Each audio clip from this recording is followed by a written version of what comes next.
Welcome to Graceful Healing, a podcast to get straight talk about healing and living again. My name is Maureen Lake.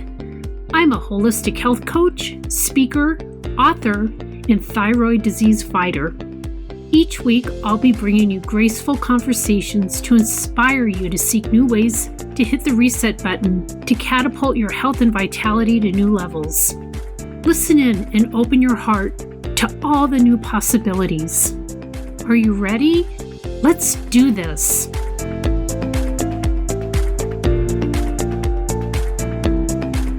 Hey, Michelle, how are you doing today? Hey, Maureen, I'm doing great. How are you? I'm good. So I'm really curious how you've been sleeping this past week since we talked about so many different strategies. Well, I have had probably the whole spectrum, first of all, because I had a couple of nights. My husband was out of town, which I always sleep better because the bed and the bedroom are cooler, I think, with one person opposed to two. Mm-hmm. And then I had a couple really good nights of sleep, and then I made the less than good decision to make brownies one day for somebody's birthday. And so I kind of overdid it on sugar. So I didn't sleep well that night. So that really affected you? I think, well, yeah, it really affected me because I have really been cutting back on sugar for several weeks. Mm-hmm. And I think just, kind of nibbling here and there on the brownies, definitely I had a hard time falling asleep that night, which is not my typical pattern. So the only thing different was the sugar. Oh, interesting. Yeah. So at least I have more awareness. How about you? I've had a couple of good days and a couple of bad days. And the thing that I'm noticing, and it's probably is really related to sugar also, is if I have a glass of wine or say it was St. Patrick's Day and I had, my Jameson or whatever, just to celebrate.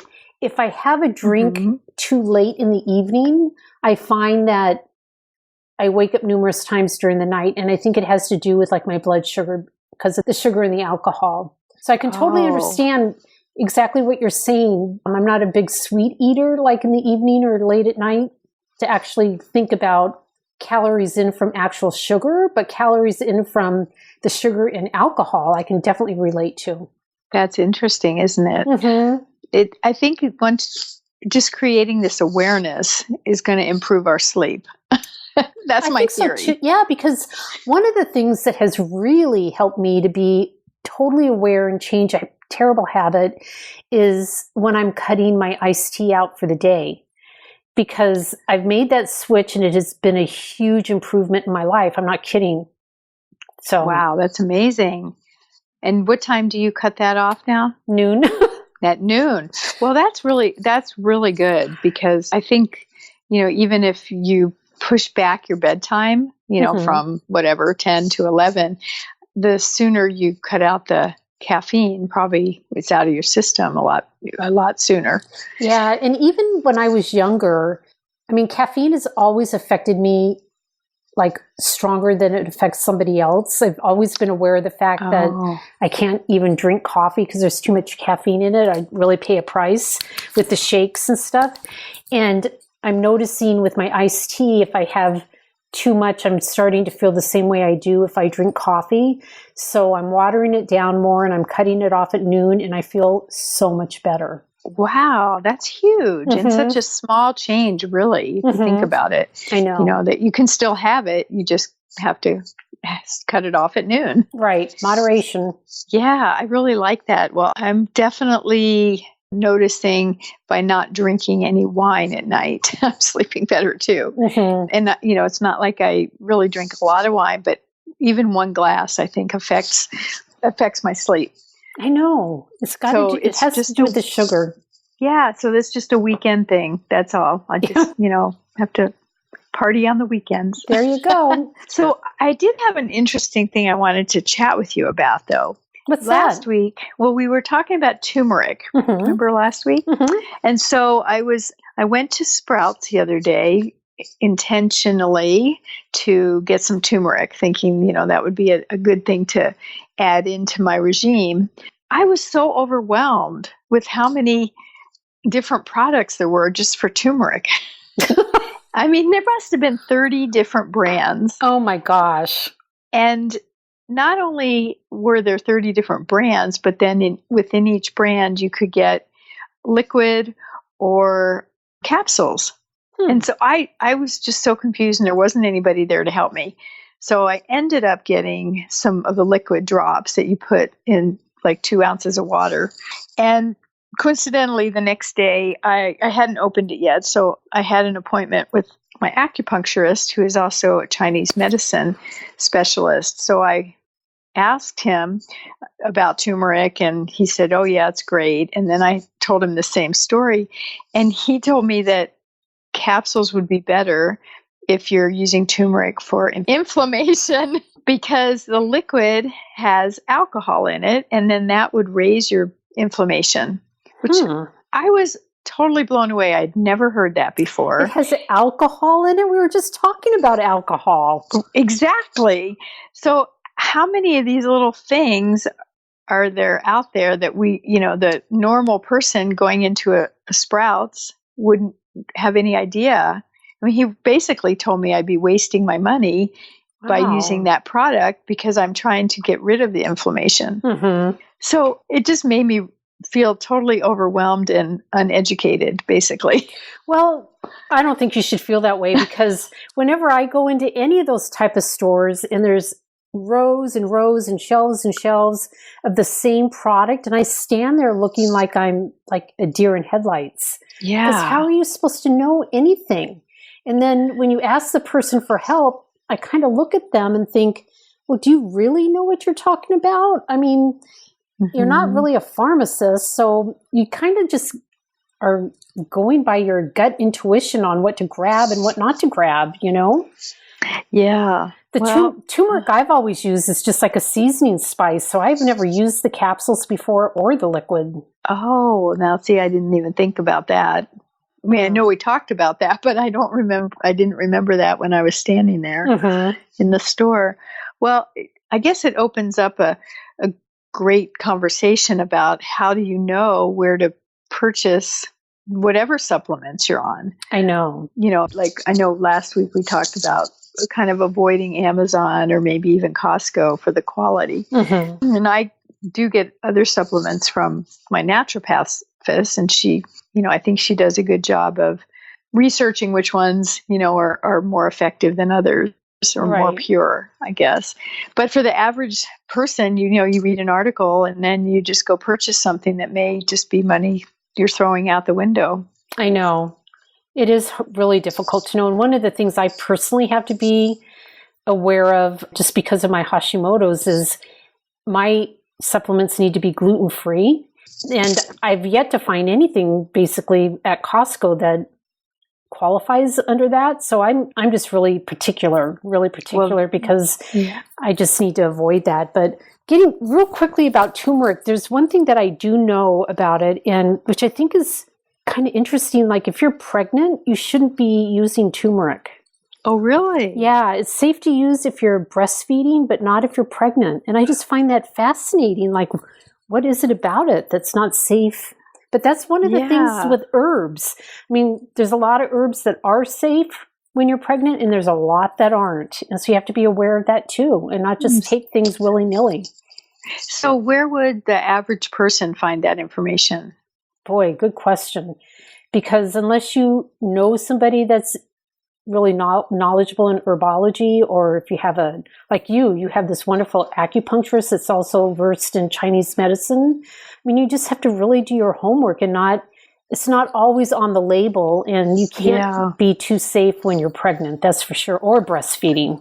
Yeah, good point. So I guess the big thing would be to make sure that you do your research and don't just, read an article and go out and buy that. Yeah, just assume that it's going to be okay.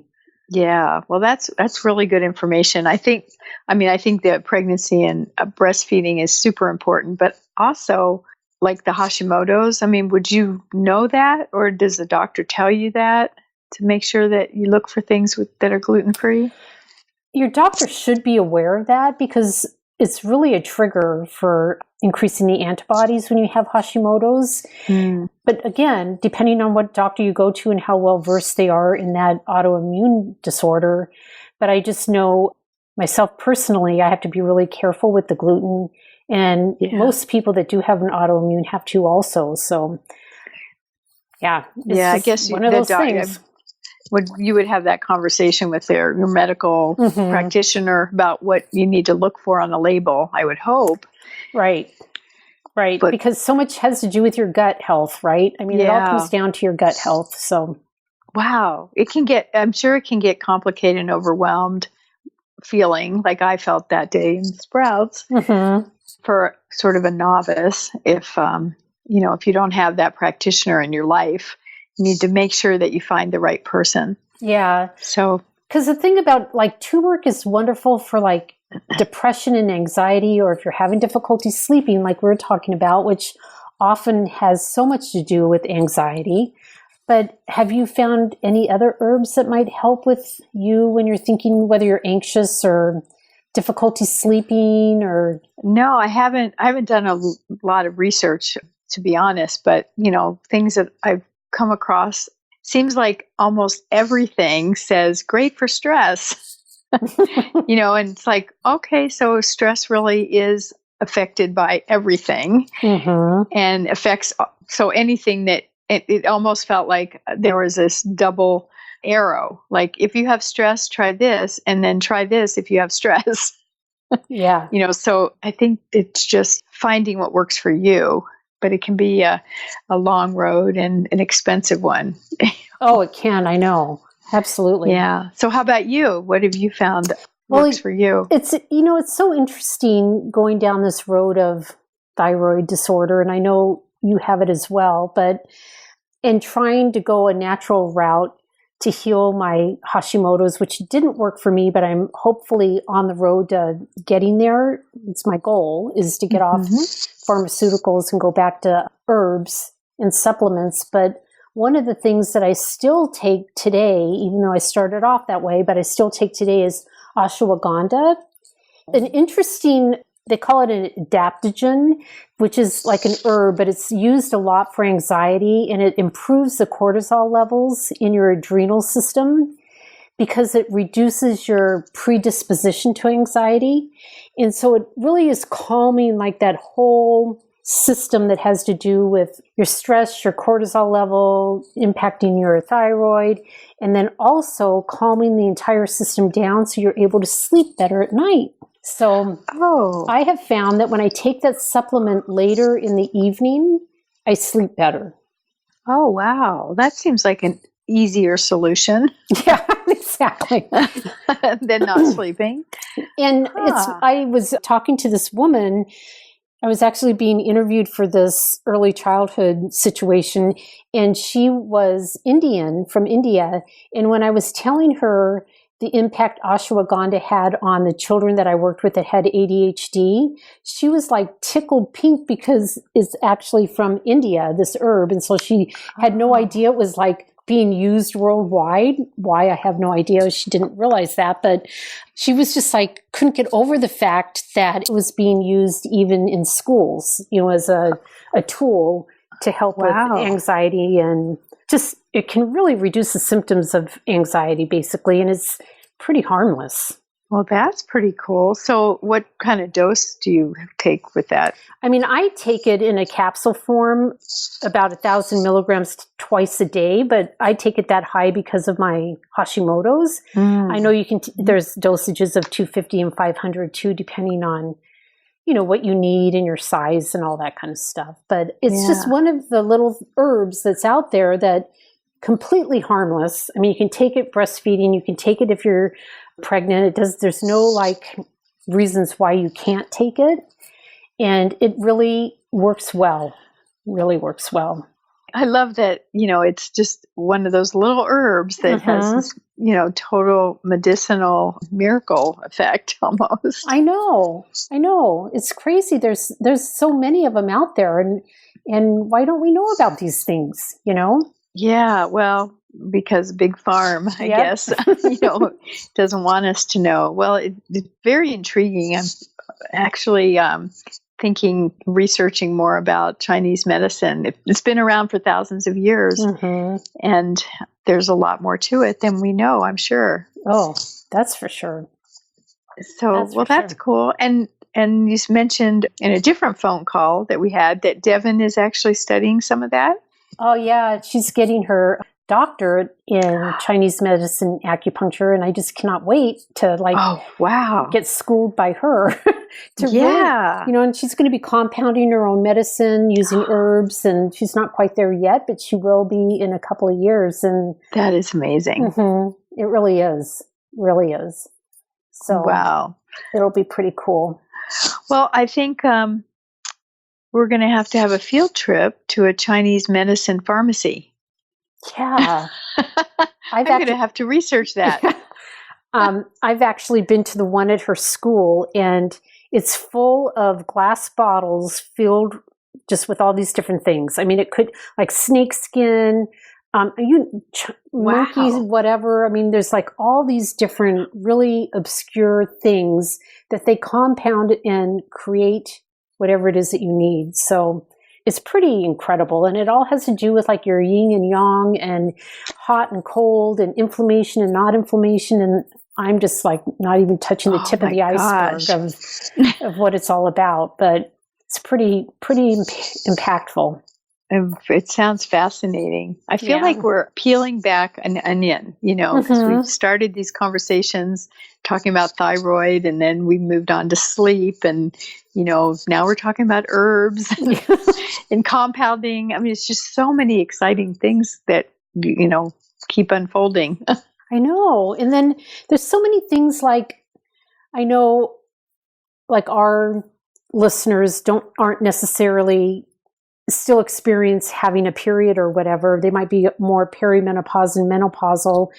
But when I think about the different herbs that could have helped, like when I had endometriosis or when you had like terrible cramping, instead of just taking that Midol or some type of pain pill to mask the pain, taking an herb that could actually help with the pain, help relieve the spasms and stuff, and not have any of those side effects that sometimes we would get. But there's just so much more information out there now for women.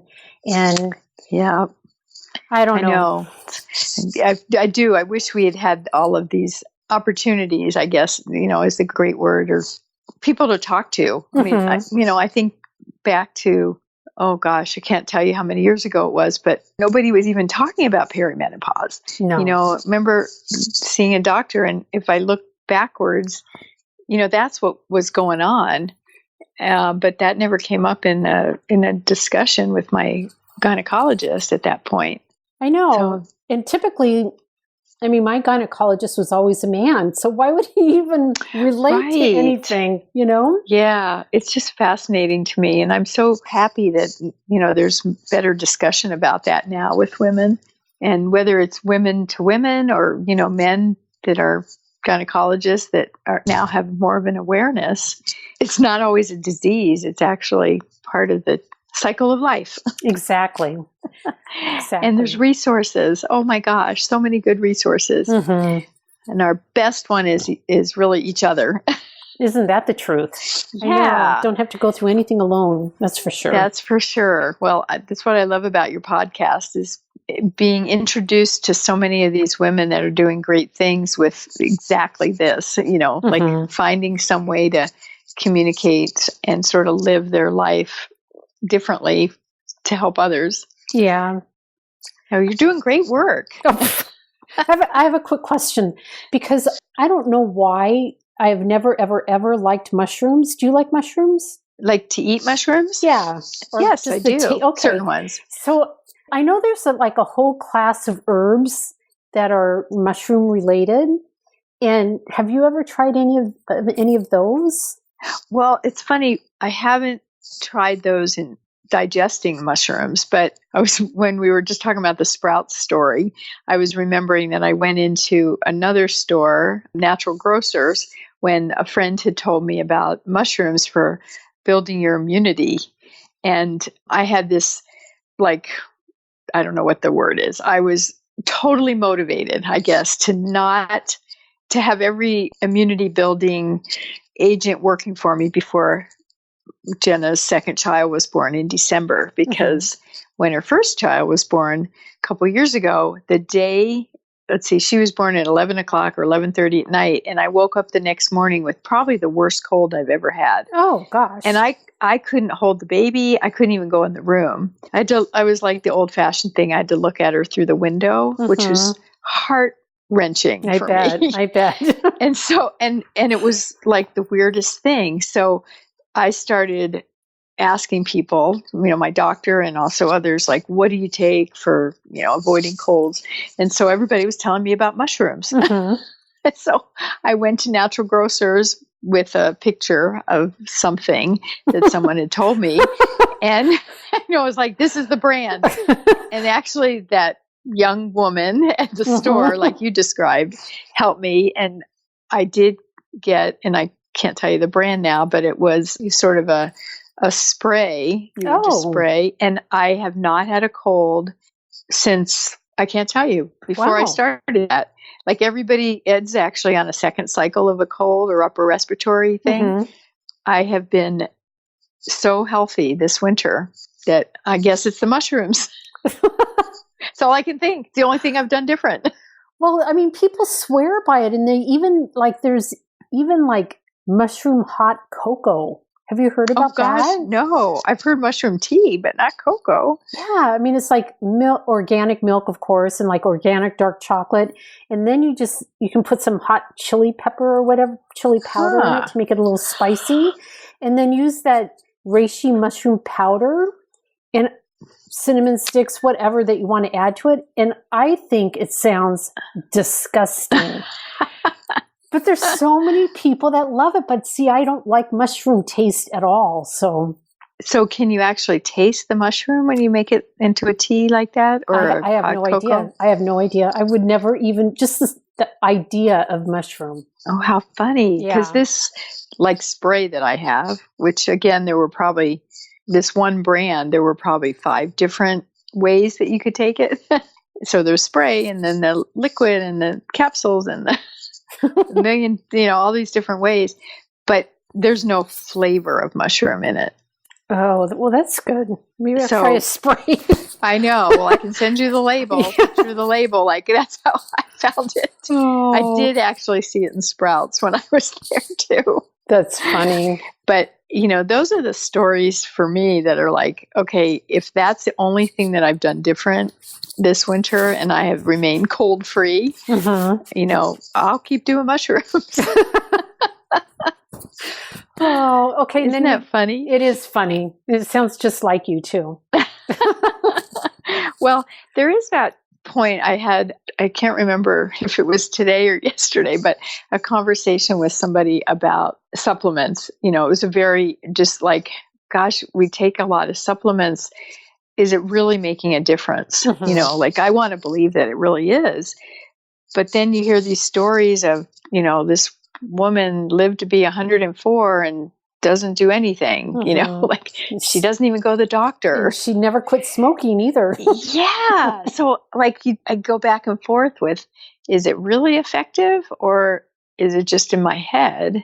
But I'm committed, to, and again, it's a lot of it with the blood work, of even the thyroid medication is knowing I feel better, that I wouldn't risk stopping it. Exactly. Yeah. I mean, I know for myself, if I was to take every supplement that I'm supposed to take, I mean, I literally have a hard time fitting them all in the course of a day because I won't take them all at once. And so I've really cherry picked my supplements. I really have. I've figured out what works. And, I don't know, next time I get my blood work, I'll probably realize that I need more vitamin D or whatever it might be. I can't take everything my doctor wants me to take. It's just really almost impossible for me to do it. Yeah, I find the same to be true. And just like you said with, you can't really take them all at once. Yeah. And then I forget. Yeah. And like certain ones, like you take your thyroid medication and then you can't take your iron until 4 hours after, or you can't do this until that. And it's like, all right, so I have these set ones that I'm going to take and I know when to take them. But then all the other is kind of like, well, I'll just wait and see what happens next time I get my blood work done. Yeah, I've experienced that same thing, and even gone in and said, my goal is to reduce the number of supplements or the number of medications. And we've worked on that, but then the blood work comes back and it's like, oh yeah, you really do need that cholesterol, whatever. Or, but I'm like, my goal is thyroid and multivitamin. Yeah. If I can, that would be my long range plan. Right. I know. So, I think that diet and exercise along with that probably helps regulate everything, but some things are just not going to happen unless we have that supplement or medication. Exactly, because just the sheer fact that our thyroid isn't working correctly, we're not metabolizing things the same way, and we get depleted in a lot of minerals and supplements. And so we do need to make sure that we're supplementing for those things. I mean, just like my story with my iron and ferritin, I had no idea whatsoever I was depleted, until I had that lab work done. So, well, and I do think that makes a really good case for having that professional who's overlooking that, overseeing it, not overlooking, overseeing it, because my story was with calcium, like yours was with iron, in that I was taking it, but my body wasn't absorbing it. So I was really, I was taking calcium every day thinking that was the right thing to do. And my doctor was like, you're just wasting your money because your body's not absorbing it at all. So just stop taking it. And, then we worked on some other things. So my calcium levels came up by doing some other things. But it's the constant, you need to get that blood work done every 6 months or whatever it is to make sure that, you are in those right ranges, because there's that drug interaction thing too. I know. And every time you have it done, it's like, oh, so now I need to do this, but I can not do this now. It's like always juggling act. Yeah. So, I do feel like it needs to have somebody in charge.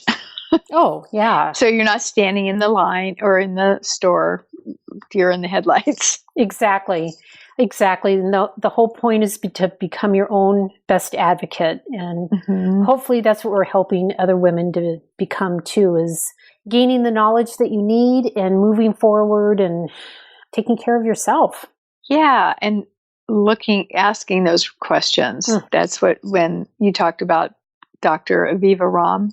And, I think the thing I loved about her book about adrenal and thyroid was not here's how to solve it, but here are the questions you should be asking. And that's what we should be asking, our professional naturopaths, doctors, whoever it is that you see and you trust, to make sure that you're not just randomly making decisions without some guidance. Exactly. Great job. Well, awesome, Michelle. I just love our conversations. I do too. I love your turmeric story. Yeah, it was kind of classic, I thought, because here I thought I was being so good, and I learned a lot from it in that moment. I know. And just to be able to talk to someone that thinks differently, like your acupuncturist / Chinese medicine person, to get the real skinny about it, because a lot of people don't know and would say, oh yeah, take the liquid, it's easier, it tastes better, it dissolves easier, whatever.